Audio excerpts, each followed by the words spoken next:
Housekeeping to take a moment to thank the members of our Committee on Corporate Affairs who've joined us for this conference. The committee is chaired by Blair Efron. I want to thank Council's Chairman David Rubenstein, who you'll be hearing from in a few minutes. I want to acknowledge Suzanne Helm, who's our Vice President for all things corporate, and her entire team and staff for what they do with and for this organization. I want to thank all the companies who are part of our corporate program. And it's not just for your financial support, though I do appreciate that, but also for the perspectives you all bring to our meetings and to our other initiatives here. It adds to the quality of what it is we do and what it is we think and what it is we say. Over the next day, we'll be discussing everything from the changing nature of the economy, global trade, geopolitical risk. We will also have breakout sessions on virtually every region of the world and all sorts of functional issues. And then we'd like to think that it's this nexus of policy and business that sets apart the Council on Foreign Relations and the corporate program. I just say that I think doing this, while it's always important, it is particularly important at this time. When you look at the challenges that our societies and our economies are facing, when you look at the challenges in the world, be it at the regional level or the global level, this is actually, I think, potentially one of the most consequential moments in modern history. And not a lot is inevitable, and decisions that people take will, I believe, have all sorts of implications for your businesses, but also for your lives as citizens. Tonight, to kick us off, we are fortunate and then some to have a conversation between Jamie Dimon, who, as you all know, is Chairman and CEO of JPMorgan Chase. Full disclosure, I bank with them. Unfortunate disclosure does not move the needle. And David Rubenstein, who, as I said, is our Chairman and also the co-founder and co-executive chairman of the Carlyle Group. Our timing could not be better. And the reason is not just for what's going on in the world, but several hours ago, Jamie released his annual letter to shareholders. I urge you to read it if you haven't already. And to me, it's the sort of thing we don't see enough of. Too often the business world is hived off from the world of public policy and politics. And it's, whether you agree with everything he wrote or not, let's put that aside for a second. What to me is so also just welcoming about it is that someone in a position of responsibility and visibility is weighing in on these matters. And we simply don't have enough corporate statesmen.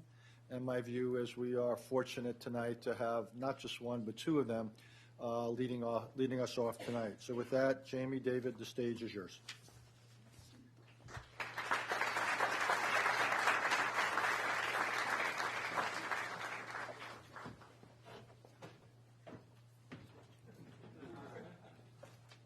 You want this side? That says David. Okay, there you go. Okay. Let me just say at the beginning, unlike what we often say, this is on the record. This is not off the record. It's on the record. So I think there are some press here. And let me also say that this event is sponsored and underwritten by Bernard L. Schwartz, who is here. This is the Bernard L. Schwartz annual lecture on foreign policy and economic growth. And Bernard, as some of you may know, I've said before, is a newlywed, and his wife Denise is here. Thank you both for coming, and thank you for underwriting this event. And Bernard, as many know, was a great leader of L'Oreal for many, many years, and retired at the young age of 80 from being CEO. And I often ask him whether he wishes he had stayed on until he's now 93. So I have no doubt that he could have done a great job as CEO as 93. So Jamie is somebody that I've worked with before over the years and greatly admired, and I think it's fair to say he doesn't need a big introduction. Let me just say that he's been... You tried to hire me once. Twice. When Jamie left Citi, I did go to see him, and I said, you should be in the highest calling of mankind, private equity.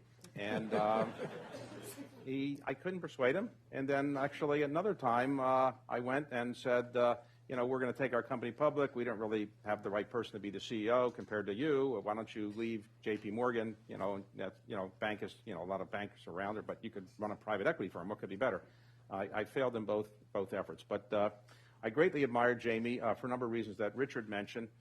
Just to give you a little background, Jamie is from this area, from the New York area, went to Tufts, Harvard Business School, and went to work after Harvard Business School for Sandy Weil, then at American Express. When Sandy left American Express, he went with him, and ultimately they built a company out of commercial credit, which is my hometown of Baltimore, and they ultimately helped create an effect with Citicorp. Jamie left Citicorp, ultimately became the person who ran Bank One in Chicago, moved to Chicago, came back here when Bank One was acquired by JPMorgan, and then has been running JPMorgan since really 2006. Since that time, the market capitalization has gone from $143 billion to $343 billion. And if you had bought the stock, you would know that it's probably up by about 165% since Jamie has been running it. And the bank is, without doubt, the most successful bank in the world. And I think, Jamie, it's fair to say that he's the most admired, most respected, and most quoted banker in the world. So we'll have some, no doubt, good quotes tonight. But let me start with this report that Richard referred to. And I highly recommend it because I've read, thousands of annual reports, and rarely do you see annual reports that go into public policy as much as this one does. So why do you spend so much time on public policy in your annual report? Yeah. So welcome.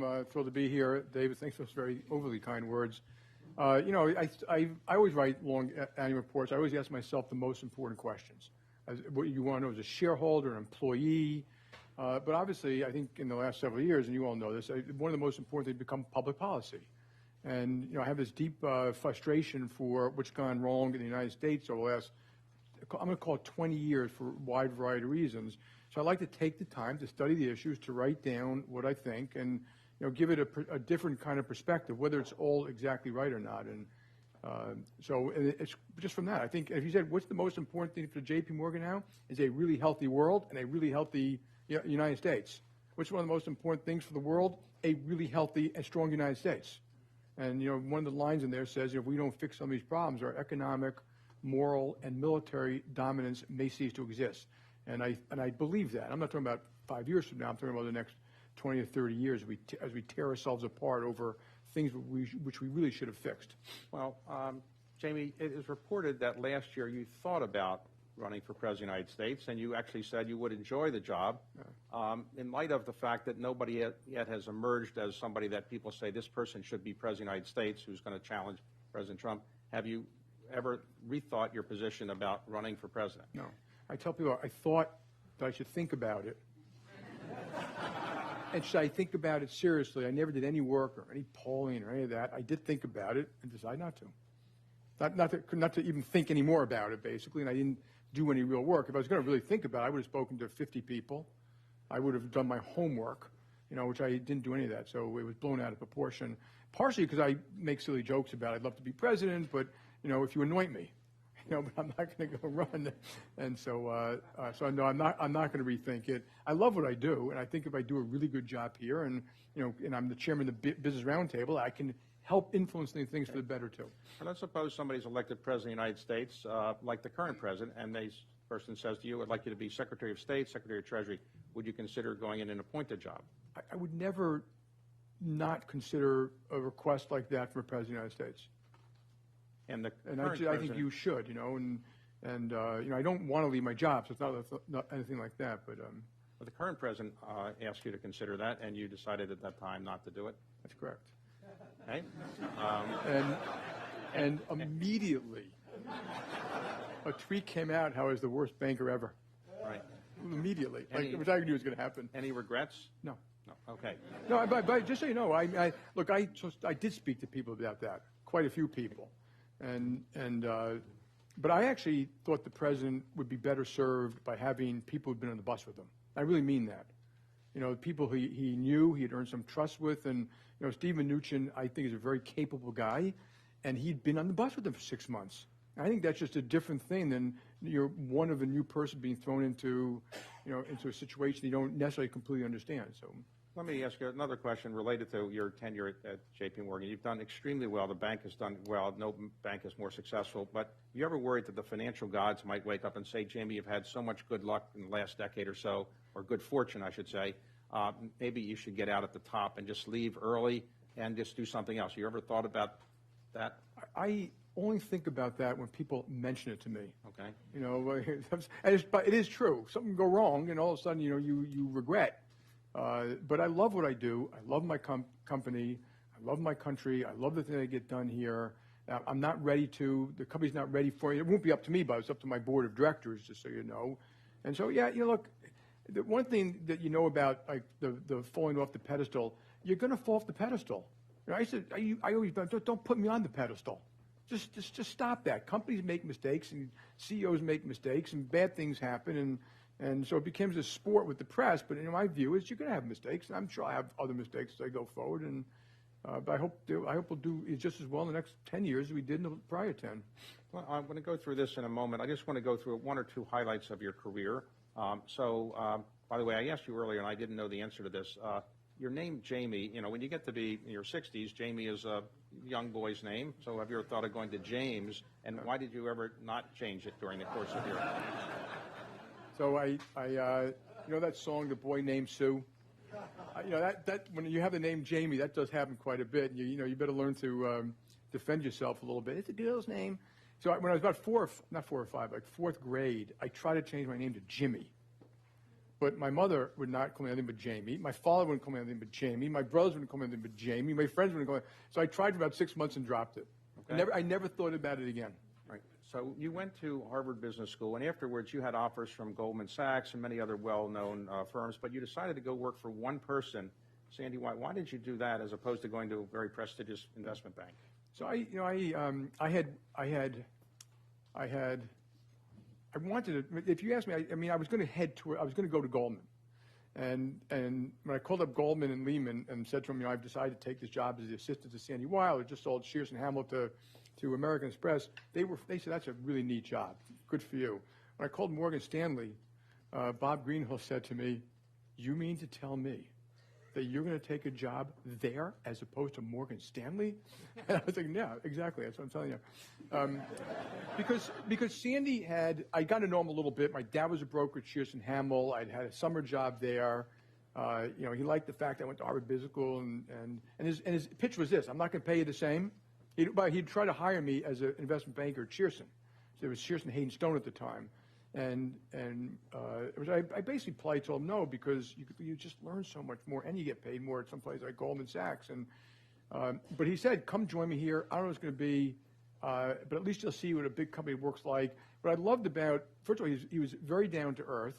I mean, there are flaws in the man, but he's very down to earth. And I really wanted to help build something. I mean, that was my initial thing. Like, I want to build something. He had built Shears and Hamill from Shears and Hayden Stone. A lot of acquisitions, kind of from the ground up. I love that kind of story. So I figured I can always go back to investment banking. Let me try this. This I won't get offered again. Well, after you were there for a while, he got fired. Yeah. And you decided to go with him rather than stay there, the organization. Yeah. Did you ever think you were going to build up an organization as big as you ultimately built up? No. And no, well, first of all, Sandy originally thought he was going to be offered Bank of America or Merrill Lynch, or we tried to buy Bank of America? We tried to do something with Bank of America, and right. kind of like tilting at windmills, and so Commercial Credit was this little crummy consumer finance company, which also owned a hotel in Scotland and some leasing equipment in Ireland, Israel, but it was a platform, and she just wanted to get back to work. You know, it was just, that was it. We're going to build this company, and. Jim Robinson made me an offer to stay there at American Express, but again, I wanted to try to build something, and I didn't know it was going to happen. We were out of work for a year and a half, so it was for me a little bit more of a hardship. But that little company, and we were opportunistic deal guys who ran businesses. You know, but that little company bought Primerica, Smith Barney, Shearson, Solomon, Travelers Property Casualty, and it went from being worth $800 million to $75 billion. We had given out some stock, so it wasn't, and then merged with Citi. Oh. And so it was an unbelievable kind of experience just going through the deals. I'd been the president and chief operative of that since 1990 or 91 or something like that. So Well, ultimately, when you And were then he Travelers. fired me, by the way, which he didn't. Let's go to the fire. Well, you were Travelers, Yeah. and then you I guess Sandy went to John Reed, who was then the CEO of Citicorp, and said, let's have a merger, co-CEOs, and John Reed said, okay, and you were going to be the president under the two of them. How did that work out with the two co-CEOs? I'd been talking about Citi for a long time. In fact, I had bought a little piece of Citi when the same time when Prince Al-Wali did. I bought it for the investment portfolios of Travelers, which reported to me. And Sandy always got mad at me. He said, what's that stock doing? What's that stock doing? What's that stock doing? And Bob Lip, some of you may know Bob Lip, said, Jesus, Jim, why don't you, it was $150 million of stock. He said, why don't you just sell the stock? He's torching all this. How much you lost on it anyway? I said, we've doubled our money. But Sandy just couldn't stand having the stock fluctuate in price all the time. And so we did the deal originally, and this is a management lesson. Originally it was structured. I was not going to be the president. I was going to run the Global Corporate Investment Bank as the CEO. Someone's going to run Global Consumer. Someone's going to go Global Asset Management. Someone's going to run something else. And risk, finance, and technology report to me, which is completely appropriate since I knew more about those three things than either Sandy or John. There were complaints by other people in the company, which John Reed said, who cares? This is the right organization. And then we ended up doing the following. Okay? Tri-heads running the Global Corporate Investment Bank, reporting to Sandy and John. Co-heads of everything else reporting to Sandy and John. And the staff functions reported to Sandy and John, and I had some titular responsibility for finance risk. And so I started fighting with them right away, saying, this is crazy. You're going to destroy the company. We're going to lose all the good people. And John didn't think it would matter that much, and Cindy, thought it was going to be okay. And I said, you're going to destroy the company. It's just a matter of time. And I said, you're going to lose a lot of senior people. I didn't realize I'd be the first one. And I told them, and I was just dead right. I mean, a bad organization like that, with the politics that takes place in eminent mergers and stuff like that, and their kind of response was, hey, it works for us. And my response was, it doesn't matter what works for you. It matters what works for the clients and the 250,000 people that work here. And, basically, it was a huge error, and the churning of people after that, and it was just a mistake. And so you got a call to go up to a retreat they were having, and they got you in there, and they said you're fired. Were you shocked? And look, I had 100 people at my apartment, recruiting. Okay, and they said, we were meeting that Sunday at 4, and they said, can you come up at 1? I said, no, I have this brunch for all these kids, and they said, you got to come. It's very important. So I walked in the room. There's two of them and me. And I sat down, and a lot of the people at the company said, it doesn't work, you got to change it. So we knew there might be change coming because it just simply didn't work. And they said to me, well, we've made some decisions, we want to share them with you. I said, yes. And they said, well, we're going to have this person run the Global Corporate Investment Bank. I said, well, that's kind of my job, but I was shocked who it was. They said, we're going to have this person do this, and we want you to resign. To which I said, okay. So, and they said, then Chuck Prince came in. We did a little press release. I did the press from home. How do you tell your kids that you've been fired? Listen, and by the second that happened, I knew exactly the board had been spoken to, the press release had been written, and Cindy and I hadn't been getting along for 5 years, so it wasn't immediate. Of course, I should have known. I mean, I missed a very stupid thing that I thought eventually it would work out. We'd be okay. I was obviously the logical person around Citi, though it hadn't been decided, but. So I got home and I told my kids, I walk in and my daughters, I say, girls, I have 3 daughters and I think they were like 12, 10, and 8. I said, girls, I have to tell you something. I already told my wife. And my wife, by the way, always thinks I'm kidding. So I said, Judy, I'm going to tell you something, and I'm really, really, really not kidding. Okay? and I just got fired. So I told the girls, I resigned, but I really got fired. And the littlest one says, oh, Daddy, do we have to sleep on the streets? I said, no, sweetheart, we're completely fine. The middle one was always obsessed with college. I said, can I still go to college? I said, absolutely. And I knew I'd made a major breakthrough, and the oldest one said, Daddy, can I have your cell phone? You won't be needed anymore. Then that night, literally that night, 40 or 50 people showed up at my apartment, bringing pizza and wine, like all the executives, with one caveat, don't tell Sandy and John. Because they'll be really pissed off. It was like kind of go like your own wake. And we're having fun, and we're all telling stories. But the one guy is very tall, walks in, and my daughter answers the phone. She looks it up, and he says, who are you? And he says, I'm Jim Bossa. I work for your dad. Not anymore, you don't. So I remember you took an office, you had an office in the Seagram's building. I came to see you there, and I said, look, private equity is great. And you said, I'm not quite ready to join private equity. But you had an offer to go to Amazon to be the number 2 person. I didn't have an offer. I took all the calls that were made. I looked at a lot of the, I thought all these internet things were going to fail. I was offered a bunch of those. And I got a call about Jeff. I thought the world of him. We had a great lunch. I went to a town hall. He says, but he never allows people in. And we hit it off. We've been friends ever since. And it appealed to me a little bit to like move, remember Sleepless in Seattle had come out like a couple years earlier and get a houseboat, never put a suit on again. And I thought he had a real opportunity to build something unlike some of his other companies. It just was a bridge too far for my family, me. I spent my whole life in financial services. And so I decided I should probably find something in financial services. The Bank One deal came along, and you moved to Chicago, and people there didn't think you were going to stay there very long. They kept thinking you were moving back to New York. Oh, the first I didn't think I really moved. I said, well, my kids go to school here. Are you really going to move? My kids go to school here. There's a little cartoon. I used to always make a joke in Chicago that you all, when I die, and they send my ashes back to New York, you're going to say, we told you. All right, so ultimately, after 4 years there, the bank did well, and you did the merger with JPMorgan. So when you took over JPMorgan, things did okay for a while, but then the great financial crisis came. And when the financial crisis came, were you worried that JPMorgan was not able to withstand it? You never worried that JPMorgan couldn't survive? No. JPMorgan, what had happened, first of all, we had a lot more capital than everybody. I'm a very conservative person. Okay, we had a lot of liquidity. To give you an example, I've got how much? I'm going to say 100 billion. I mean, literally sitting around, like, and I started to raise more. But to give you a feeling of how conservative I am, a lot of these banks at the time, particularly the Europeans, were funding their balance sheet 20, 30% or more in what I would call unsecured wholesale funding, which is the most fickle funding in the world. Commercial paper, interbank deposits, certain types of CDs, euro dollars, and it's the most fickle because it dries up the second there's a problem. I mean, that goes. You know, so they had 30%, we had 0. And I mean 0. I didn't do it. We had a little bit of commercial paper only because clients said I'd want to sweep into commercial paper accounts and stuff like that. We had repo, which is secured and all that, and so when we were making good money and we were on the ball, and there were some scary moments.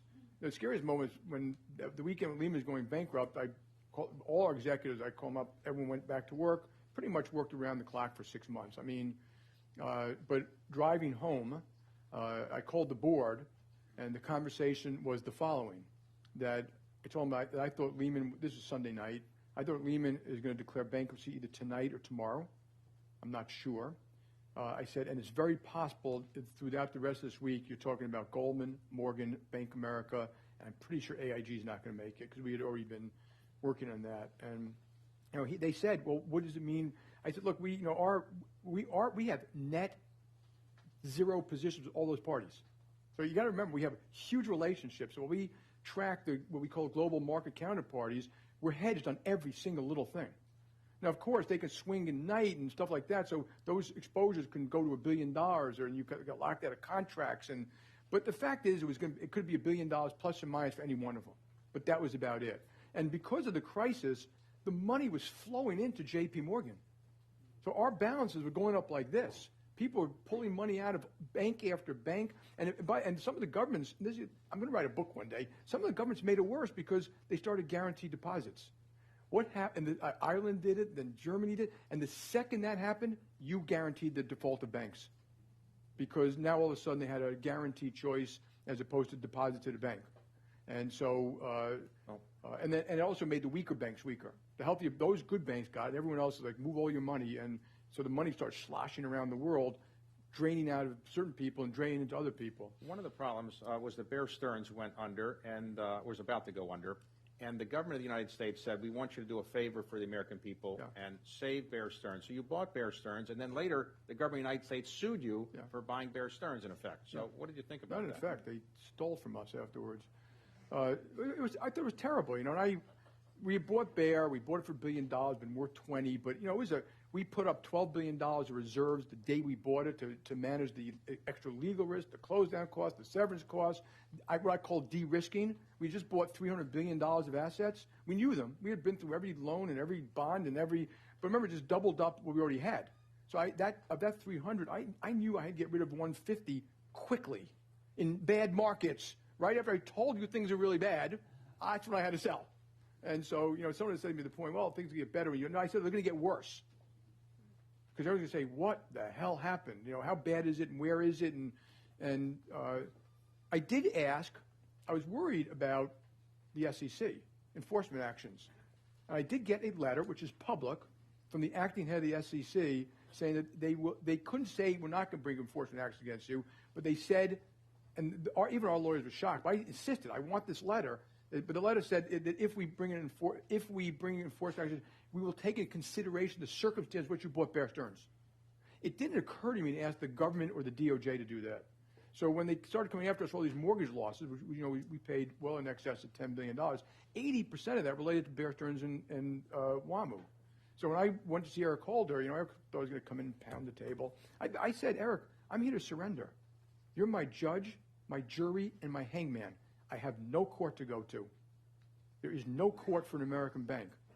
Okay? I would lose anywhere. Okay? And you guys are threatening something that was life or death for a financial company. I am going to surrender.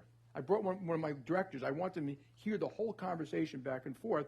And he eventually said, I said, and the mortgage stuff, 80% was Bear and WAMU. Let me tell you the circumstances of that before you pass judgment. And so he says he gave us a discount. I don't know. It should have been zero. It wasn't right. Well, and I would never even take a phone call like that again. So if you go through where we are today, among the things that people worry about, and probably you as well, is Brexit. Are you worried about the British economy and the European economy? And what is your plan if Brexit occurs? So we've always thought JPMorgan had to be ready for a hard Brexit, and we're ready. It's a lot of work. We spent a lot of money. It's probably a waste of money. We had no choice. I don't know what's going to happen. I think, but we're ready. I won't go through legal stuff and the capital and all that stuff. We're ready. I don't think a lot of companies are ready. So I think a hard Brexit will be a really bad thing, very quickly. But think of it the way you should think of it. And a soft Brexit, it's like a soft Brexit is a bad remain, and doesn't really mean that much. I think over time, London will, in either case, if there's a Brexit of either case, they will become a minor financial center over time. So everyone focuses always on that one day. How many people are you moving? How much? Well, it's 300 people. But over time, we've got 16,000 people in London, of which 12,000 basically serve European companies. Think of all research, all equity, all sales, all investment bankers, all tech, all risk, all legal, all credit in one building, one beautiful functioning data center and building in London or outside of London.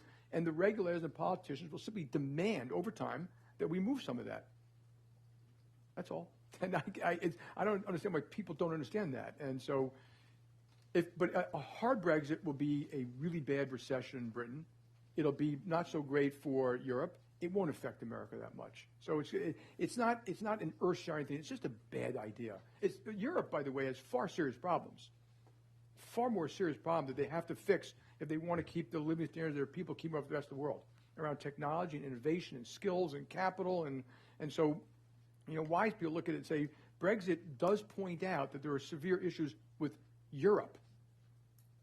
Not that the people complained about leave were all right, but those fears about immigration and Brussels, telling people what they can do and how they can eat, and all those fears, there's some legitimate. And I hope that they use it to fix Europe too, so that everybody else wants to stay there.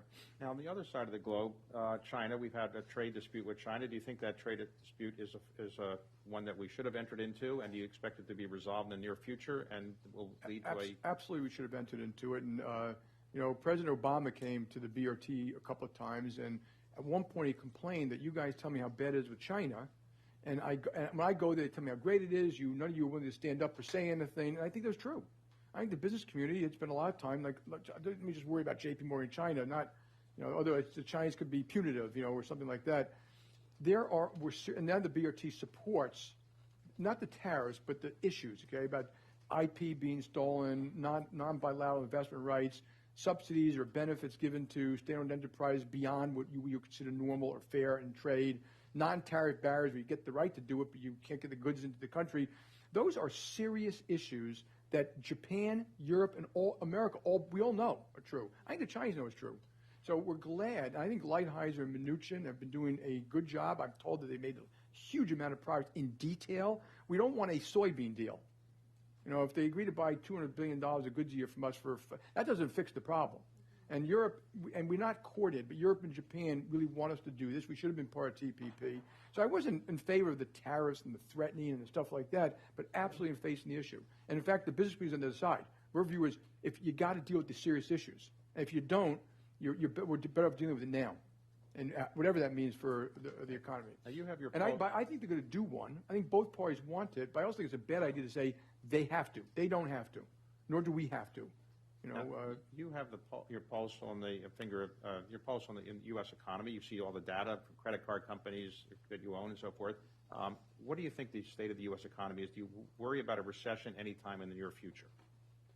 Not really, because if you look at it, and again, so China's going to grow at 6% because they can macro manage in ways that they do, because it's a state controlled and their companies, they simply can do monetary policy, fiscal policy, bank policy, industrial policy. You hire, you train, you build the road, and they will meet their objective of 6% growth. It's not great growth. They're building imbalances in the system, which I think will eventually come to haunt them. But for the next couple of years, they're going to hit their targets. And then Japan's doing 1%, Europe's doing 1%, Brazil's turned the corner. The United States, it's chugging along, and forget the noise. And remember, all this geopolitical stuff affects markets and sentiment and all that, and obviously you see what it does in the fourth quarter, but employment's going down, wages are going up, confidence is high, but it's not the highest point. It was at almost the highest point of all time. Business confidence, consumer confidence, and now it's still in the upper quartile. I think it's coming down because of shutdown and trade and Brexit and a bunch of stuff.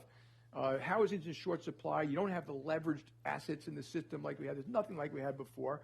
It doesn't mean you can't have a recession. So my view is this economy is plugging through, and Brexit, Venezuela, Russia, possible fiscal policy tightening, possible bad policy errors, which I talk about in there. Those are mounting issues which can easily derail an economy, but this could be more like just more straws in the camel's back. Some combination of stuff affects confidence, affects CEO spending, and so we don't see it now. But you got to be prepared. We all should be prepared for something bad to happen because bad things tend to happen. So, but it could easily be 2022. This notion it's got to be 2019 or early 20. That's not true. But you worry about the debt of the United States government. We have $22 trillion of federal debt. We're adding $1.3 trillion a year. Do you worry about this as a fact that could cause a recession? What causes a recession is if the government goes into fiscal tightening or monetary tightening, or you have huge industrial imbalances, or there's market. Those things cause recessions, but I'm not worried about it. Here's why you shouldn't worry about it yet. Okay, it's net debt is 80% of GDP. In Japan it's 200%, and when you owe debt to yourself, so if we all own the country and we all owe debt to ourselves, you're just moving the income around between us. Okay, and so the GDP growing, we can still take care of our people, and it's not good politics. You want higher retirement money, and you want to hire this, and I want to hire that, and the government gets involved in all these things. Now, our debt is not all 100% to us. It's $7 trillion is owed to foreigners, but we own over $20 trillion of foreign assets. We earn a lot more in America on foreign assets than foreigners earn on American assets. So it's not out of bounds, out of whack. And our economy is worth $100 trillion. So that's not a danger point. The 80 is going to go like this, and I forgot when, but 25 years out, it's going to be like 130. This whole hockey stick is medical costs, all of it. And if we're smart, which we are no longer, obviously you say, let's deal with that before it becomes a problem. Let's change that trajectory, because there will be a point where it will cause concern. They'll start talking about the credit crunch again, or crowding out of private capital, and all these various things. So let's deal with it. But it's not going to cause a recession tomorrow, unless someone comes in the Congress and they cut spending dramatically, and that can. What is your experience when you go to Washington to meet with members of Congress and administration? Do you find that they understand finance as well as you think they should, or? I look, it's a spectrum. You know, there's some very good people there and very smart people, and you have the other side of the spectrum. And, you know, I look at that as a job. I have to go see people and talk to people and try to educate people and be honest with them when they point out things that we did wrong, we should have done better, stuff like that. And so I do find that the conversation, the lack of America doing proper thinking about public policy is why we're only growing at 2%. And that's why I'm frustrated and wrote. Or in this, you talk about public policy. Some of the things you're most worried about are, for example, health care. Yep. You have a joint venture, I guess, with Jeff Bezos and now with Warren Buffett. Yep. What is that going to produce? Yeah. So, but here's what I'm really worried about. Okay, and it's hard to tell you exactly. I made a list, and we've all seen the work. I studied lots of different stuff, and probably some of you in this room wrote some of it. We've grown at 20% over the last 10 years. Sounds okay. It should have been 40.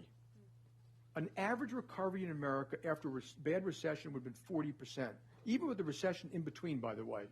That extra 20% is almost $4 trillion GDP. Okay, and then people come up with these theories. Well, it's secular stagnation. It's the new normal. It's the savings glut. I have no idea what they're talking about. I made a list of all the things which are hurting: healthcare, immigration, litigation, regulation. Not all the things that are hurting. Public policies which are critical to the health of a country. We get to travel around the world. We see countries everywhere. Infrastructure, healthcare, education, tax policy, all those things are critical to a country doing well. And in all of those categories, we've deteriorated. Like, we're not even the top 20 in infrastructure. We can't build. It takes 10 years to get permits to build a bridge. In education, you know, we used to have the best getting kids jobs, vocational jobs. Half the kids in institutes don't graduate.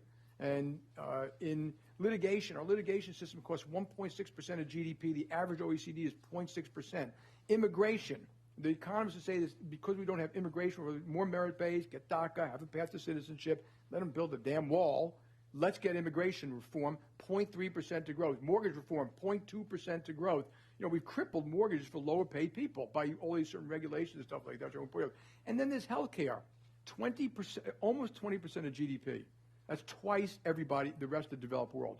Now, if you're in a healthcare business, you would tell me legitimately, we have the best. And we do. We have some of the best pharma, hospitals, surgeons, but it's not the best equally deployed. Okay? Obesity is 25% of the cause is obesity, which drives cancer, heart disease, stroke, depression, diabetes. Okay? End of life, 15% of costs. And it's mostly, half of it's unwanted because of laws, and, you know, they rush to hospitals and people getting things they don't really want. Chronic care is not probably dealt with. Wellness programs should be, I think, should be more coercive because of the obesity. Hell, we should be teaching nutrition, education, nutrition, wellness, and exercise in K-12. Like, what are we doing? And I go on and on about it. And so, you know, Warren Buffett calls the tapeworm of American business. And, you know, what point is it going to cripple American business, having such an uncompetitive position on a major cost factor for your employees? And so, yeah, so my view, and the other thing which is really important, you can't pick up what I just said in a lot of models. And that's what economists try to do, but you can't.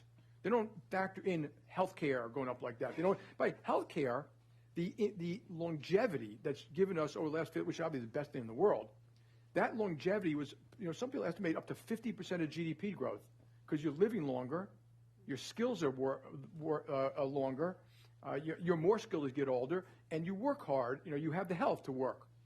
Now, you know what? That's reversed in this country too. Mortality is getting worse in this country.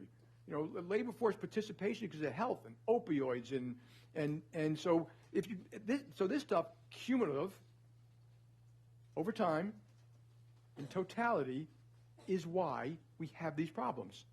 Because if you look at this is exactly what people are worried about: the cost of health care. The wages aren't going up. We don't train our kids properly.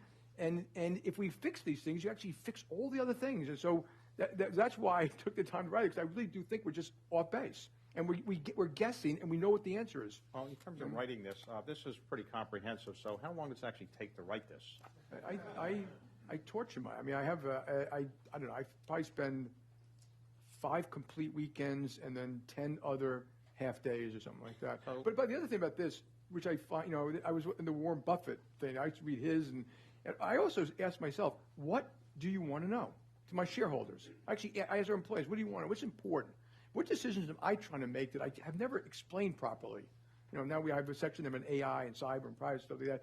And it makes me actually work over and over and over so I can explain it in a way that everyone understands it, and that so it helps set policy of the company if we have to go through the exercise process. And then even the policy stuff, we do affordable housing. We've done the healthcare venture. We do a lot around work skills now. We do a lot around, the BRT is willing to fight in immigration when the time comes. So it does help inform me on what we could be doing to help as a nation, help our country. Writing this, and somebody wants to edit what Jamie Dimon has written. Is that hard to tell Jamie Dimon he doesn't write the right thing? Believe it or not, a lot of people, I get help from a lot of people, and they love reading it. And I sometimes throwing out numbers I don't fully understand. Like I thought it was 8%. I didn't hear this. I heard that somewhere. I want to get that in the infrastructure thing but you can imagine lawyers, accountants, compliance, PR, government affairs. They all read it, and they're all scared shitless. But you, I am not scared. I modify certain words, and sometimes I put stuff in there to piss them off. So they read the early drafts, and I'm just railing on something or other. You can't say that. I said, yes, I can. I know damn well I'm going to take it out of the final draft. But they have fun, and they get better. And we do research to answer it sometimes. You have JPMorgan credit card, I assume. Yep. You ever had it denied when you go out? That ever happen? Yeah, I have, actually. Yeah. It happened an embarrassing thing because I was up at Harvard Business School taking my daughters, who went to Harvard Business School too, her friends out or something like that, and they turned me down. So did you call up somebody and say, like, you know who I am, or something like that? I don't bother to do that. I just asked another person they'll pay. I'll send you some more money. Okay. But that person... I didn't want to go to the phone and have the whole conversation. But the next day, did you call the head of your credit card company? And No. No, because remember, these credit card authorizations, like when you swipe those cards, debit card, that goes through extensive analytics. Anywhere from 50 to 1,000 in a split second to authorize that.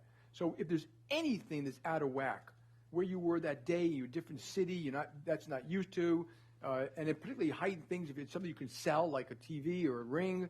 I don't know why it rejected me at a restaurant in Boston, but it could also be that we have huge fraud things we get from other sources that the card had been compromised, and so we turn the card off.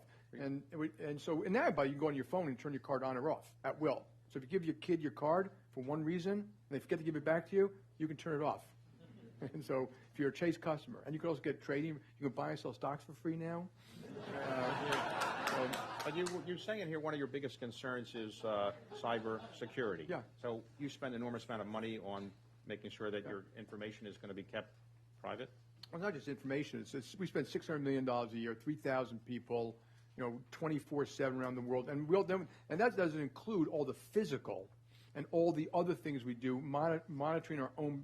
So there are a lot of things not in that we do. We monitor our own people. We know what you're doing everywhere all the time, much more than people think, and we have no choice to protect the company and access systems. And then, of course, there's hygiene. There are a million. That thing I just about card. That's true about any time you move money, like corporate money, stock, bond, you name it. And there are tons of tests and tripwires and kill switches and passwords and constantly doing things to health. It's a big deal. Our country is vulnerable, folks. The electrical grid is vulnerable. The banks are if you ask the people the best in the world, it's like the Defense Department, NSA, and stuff. They'll say the banks and defense companies are way up here. The defense companies are ahead of the banks. But we need to fix this critical infrastructure. Now, the government knows. In fact, I'm having a meeting next week with a lot of senior people to make sure we're doing it right. And that now the industry works together. We have a group that does it. We share everything. And even that, but we need more legal protection, and we need more government-cleared people inside our command centers with the authority to give us data right away. We are the front line for some of those things. So it's kind of like they have it, and by law they can't tell us. Okay. And so... Questions? Please stand up, identify yourself, your name, your organization, ask a question, not a statement. And, okay, right here, Jay.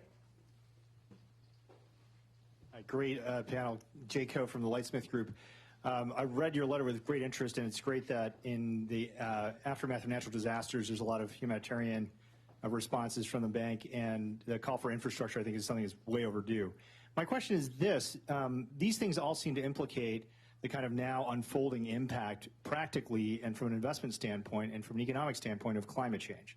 And so that's one thing that I don't think, flipping through your letter, emerges discreetly there. I know that you guys are involved in things like the Task Force on Climate-Related Financial Disclosure, but I wanted to see if you might comment on the impact of climate change or how you're thinking about it in the operations of one of the most important financial institutions in the world. In one of the sections there, I go through what we do for employees. Okay, the minimum wage is like $35,000, medical, dental, Pilates, gyms, wellness programs, enormous training, veterans programs, advancing black leaders. We're at 50% in black MDs in the last 2 years. That's how good we've gotten at it, and using a lot of different stuff. And so the reason I say that is because this point about these rapacious companies. These companies treat people exactly the way that some people say. Wages, we do it. Medical, we do it. Training, we do it. Promotion, we do it. Across a broad, and most big companies do, by the way. It's just this whole notion is just dead wrong. And climate change, I had a paragraph to start. So here's my view, is that we don't, the JPMorgan, we have risk committees and green stuff, and we're going to be 100% green ourselves. We're very careful who we do business, how we do it. I didn't pick it up because it's hard to have a policy around that. And so here's my own view, okay, is that I believe that this carbon dividend, carbon tax, which some of you may have seen George Shultz and Jim Baker and like 8 secretaries of state and former secretary of Treasury signed on to it. Bob Rubin, I don't know, is in the room. I think it's brilliant. And that is the solution. And so I personally would support something like that. And the company may say, we support proper policy to start reducing CO2. I do think it's an issue. So I wasn't avoiding it. There's only so much I can write, So there's one issue I took off. And the BRT may take up that issue too. Like I think it's okay for us, even if we have very detailed policy, say we support something like that. Some of these, and we need policy that works. That policy could actually work and get around the politics of making you pay more than you. Okay. Other questions? Right back here. Speak up, identify yourself, and simple question. Good evening. My name is Stephanie Ma, and I'm a financial reporter of Xinhua News Agency. As we know that there's recently been increasing penetration by global investors into China's bond market, and as we know, China is also on the wait list for JPMorgan's Emerging Market Global Bond Index, Global Diversified. So what do you make of the potential of China's bond market, and what's your expectation on China's weight in your index in the future? Yeah, Thank so you. China, you got to give China a fair and balanced assessment, because China has done a great job going from 200 people per person to 10,000 GDP per person. And they started way behind and stuff like that. But if you gave a fair assessment, they don't. And this is for the Americans. They don't have enough food, water, and energy. We do. They have a really difficult geopolitical situation with all of their neighbors: Russia, India, Pakistan, Afghanistan, Vietnam, Indonesia, Korea's. It's a tough part of the world. They don't have our institutions. They don't have our rule of law. They've got excessive corruption. They've got a lot of inefficient state-owned enterprises, and they know. They talk about these things. And they've been reforming the whole time. Now they got this trade issue, which I think will be resolved. If it's not, by the way, there will be serious repercussions for a whole bunch of different reasons. And they've been opening up their markets very slowly. Americans want it much faster, and they should. They're only going to do it to their own self-interest. But having a healthy, transformational rule of law, better markets. Their stock and bond markets are maybe 20 or 30% the size of ours. One day, they're going to house 40% of the Fortune 1000. Their markets will be equal size of ours, which is why we don't license to do business in Shanghai. We don't have the full license to do it. We can do it in Hong Kong for a Chinese company. We can't do it in Shanghai for a Chinese company. So they're going on this path. I think they're on the right path. Don't over care about how much is in the index. Okay? They don't have a fully convertible currency. A convertible currency, and they can't yet. So I'm not saying they should. A convertible currency is when you can buy and sell the currency, and you can buy and sell assets in the currency.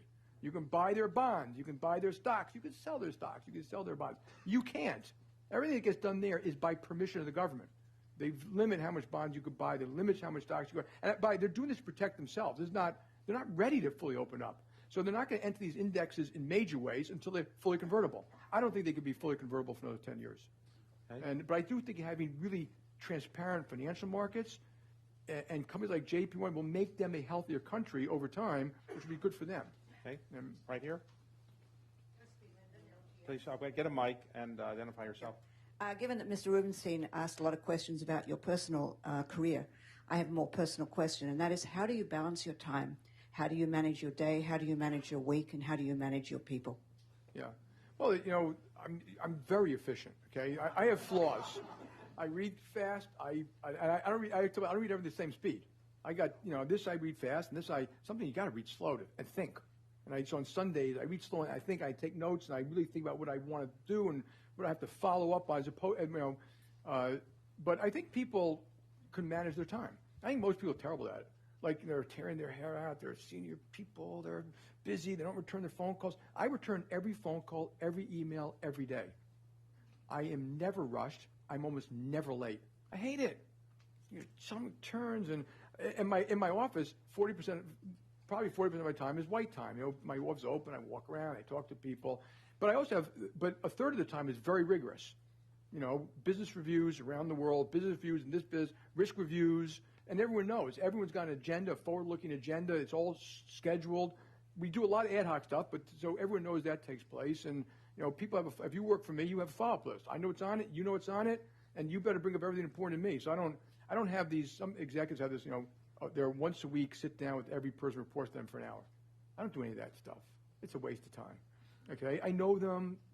If you work for me, I get to know you. I would get to know you, and once I trust you, I'm not going to do all that. And I tell you, if you need me, you call me. If I got to tell you something, I'm going to call you. And therefore you don't have to worry about me all the time and stuff like that. And so I think people could be really better. But of course, when you have kids, and that's where it becomes a real thing. My life became binary, family, and business. So we still have family dinners when I'm home. Sunday night, my parents used to go when they're alive. My brother goes, my sister-in-law goes, my mother-in-law goes. Not every Sunday, but I'd say 3 out of 4. And a lot of weekends in the country house, all family.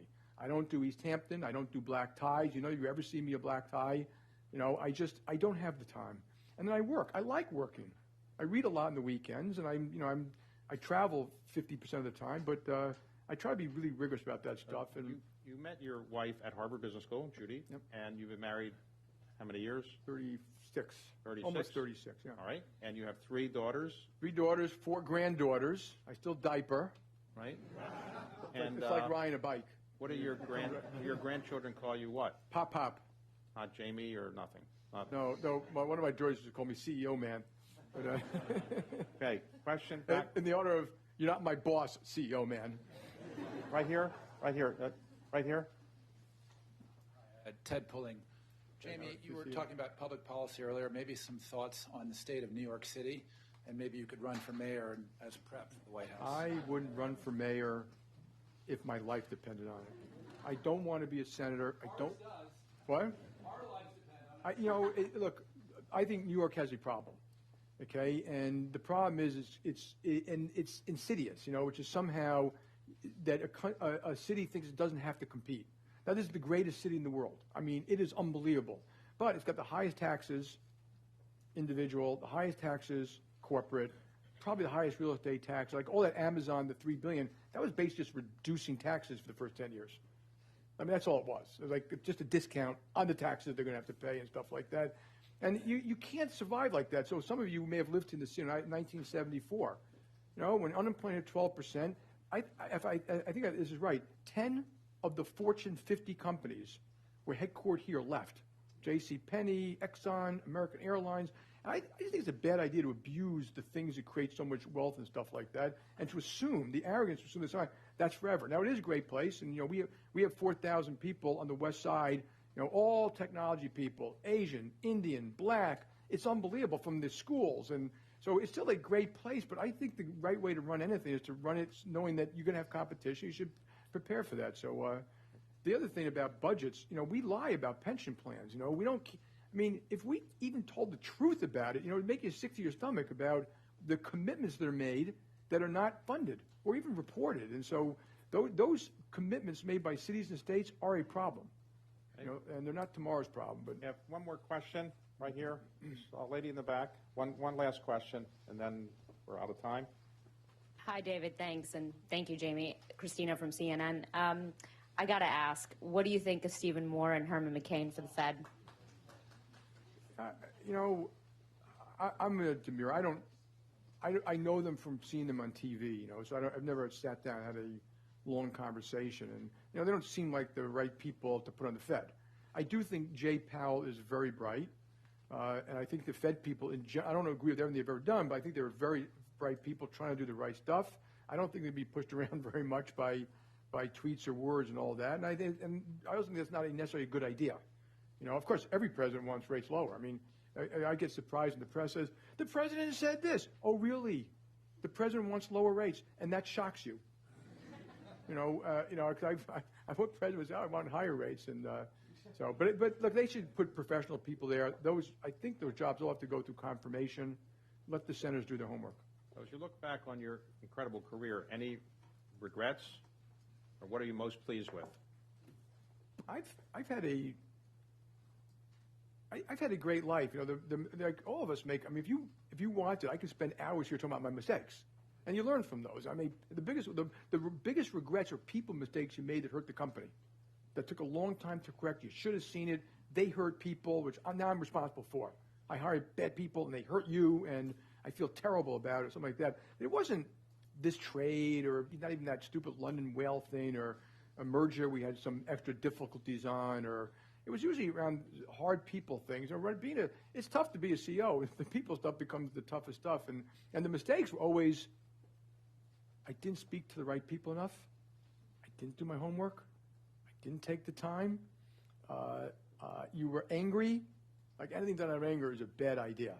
You know, and so I don't make those anymore. You do learn as you get older. There's certain things you're better off not doing. So, you know, people write, sometimes the press writes, you know, Jimmy's very decisive. If you work for me, on certain issues, we torture the subject over and over and over and until we think we have it exactly right. That could be a medical policy.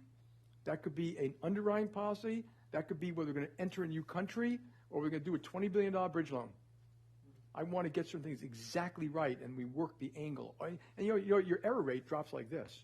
When you get the right people in the room, share the information, get rid of the politics, give yourself the time, don't rush to judgment. And it's amazing. Jamie, thank you for a great conversation. Thank you for the Thank you. Thank you very much. Thank you.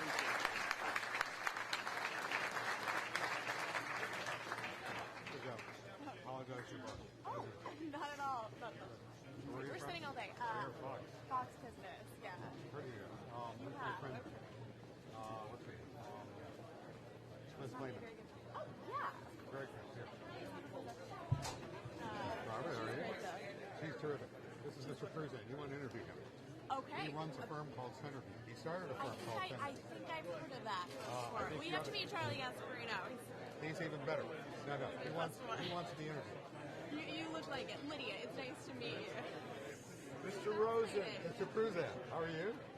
I had the most enjoyable experience several days ago interviewing somebody who said that the ultimate banker was Jeffrey Rosen. No, I think that was the guy who told